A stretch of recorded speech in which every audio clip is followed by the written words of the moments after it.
one does start from the position that proportional representation sounds rather good. I mean, who would be against it if you just say it's something that, accurately reflects what people are feeling at that time. But I think, and I guess John has said this, that there is more to democracy than simply how we elect MPs, because an important bit is touched on. Richard, I think that's quite good. That's very good, because you will be back for peace. We will be back. And we will have to continue that. Well, don't say we didn't warn you. Today we are addressing a question which is fundamental to the nature of our political society, that of how our representatives are chosen. There are many aspects to this question. Is there a perfect voting system for a perfect democracy? What does it mean to be a democracy? And is what is good for democracy also good for the Labour Party? To adopt PR would be to kill the Labour Party as we know it, and for it to fragment into many different pieces. Without first past the post, there would be no majority Labour governments in this country.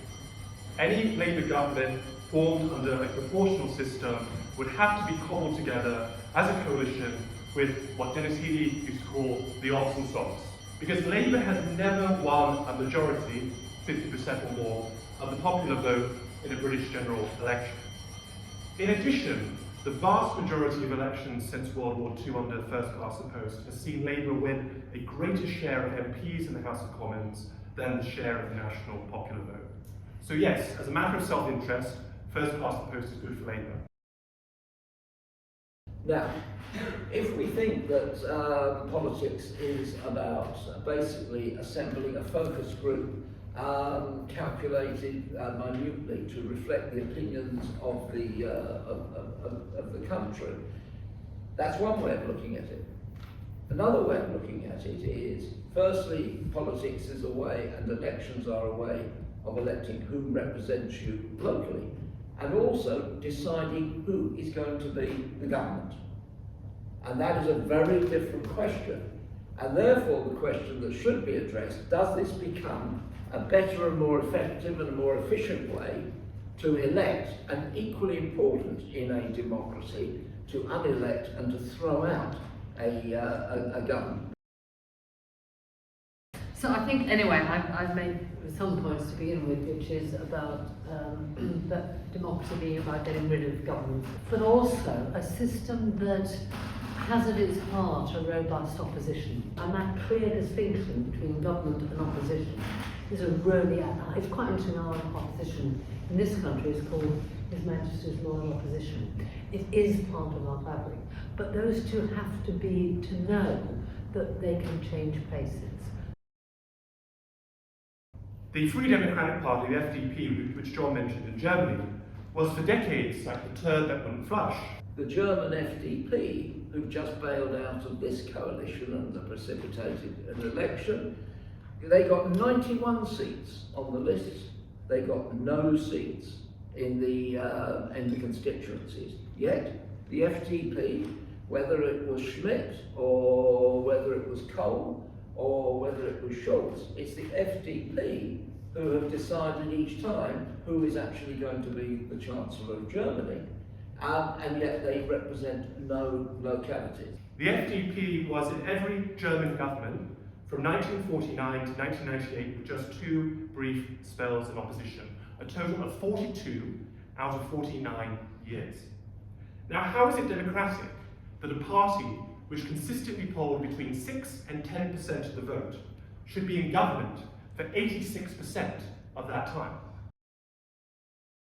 What I do know from many, many conversations with elected politicians is that once they're elected, they feel they represent that whole area, not just the party members or party supporters that voted for them, and they will take interests up or complaints or things up on behalf of all their constituents. Now, we're very familiar with that in this country, but of course if you've got both Labour and Tory and maybe a Lib Dem representing, for example, London, you may find that people would go to their own political person, and you won't have that same, I think, wide democratic view of listening to all voters there. If you have a regional or national list, It is basically the leader of the party that chooses who goes on it. Now, when I was running the European Parliamentary Labour Party, and Larry Whitty was then General Secretary of the Labour Party, we often used to joke that we could just eat out on this for the rest of our lives, because all the people who wanted to be high on the list would be buying us dinners left, right and centre, before we get nice and fashion rich on it. But actually, having so much control at the centre, I don't think is healthy for a party. When I worked in the European Parliament, I remember, particularly I remember the Spanish, we'd be at a meeting like this of all the socialist MEPs, and we would actually have to stop to be flown back to Madrid to find out how the Spanish MEPs could vote. And this is from someone who wasn't even in the European Parliament, who hadn't understood the negotiations, who hadn't been on top of the issue, who didn't know how much give and take there'd been. You were saying just a moment ago that the party has less control. It's not as a list, or I would like to remind you that in the last election, John Spellar's seat was given to someone last minute. That was purely by the party, there was no local say. Listen, people have always been selected out of area. I don't think Tony Benn had been to Bristol before he was selected. I'm not sure what else they had been to Birmingham before he was selected. You know, in fact, now people are much more selected locally, almost too much, I think. You know, I mean, if you happen now to be in an area with a very good Labour MP and you want to be a Labour MP, it's very, very hard now because you can't now move to another area. Or if you have to live in a Tory area, it's very hard because we become so local. But it's always happened. That's nothing new about the MP. I don't want to quite concede your point about MPs. Obviously, MPs getting parachuted in by the centre party. It's not true. People who get parachuted in are prospective parliamentary candidates. At the end of the day, they do still need to be voted for by their constituents in a personal capacity as an individual. That's very different to the situation in PR, in a kind of full proportional system, where they're voting for the slot, and they're not voting for the person who goes in the slot. And that process of being parachuted in happens after the election, so it's quite different. Is first past the post good for democracy? If by democracy you simply mean a synonym for proportionality, a mathematical equation of percent of votes to percent of seats in the legislature, then no, it doesn't do very well.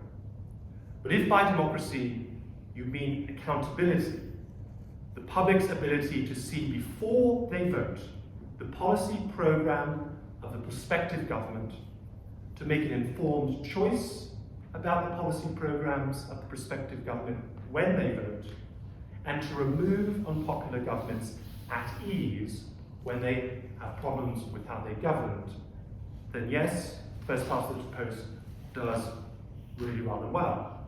And so for these reasons, I would say that first past the post is not just good for Labour, but is also good for democracy. We hope you very much enjoyed and benefited from all our panellists had to say. Particularly, I hope that you've taken at least one thing from this, which is that behind the question of first past the post, proportional representation, any kind of electoral reform, there are many other loaded concepts that need to be interrogated and discussed: responsibility, accountability, representation, and democracy. And however much either side might claim, nobody actually has a monopoly over what those terms mean. They have histories, and therefore they defy stable and universal definition. We hope that we have presented the first past the post case, lodged on top of those definitions, but please go away, think for yourselves, and most importantly, if you want to follow Labour for the Constitution, come to any of our events. We have a mailing list sign up just over here on the table there, growing list containing many, many very interesting, important people. So please do take the time to sign up to that before you leave on your way out. Otherwise, please join me in thanking. Thank you very much.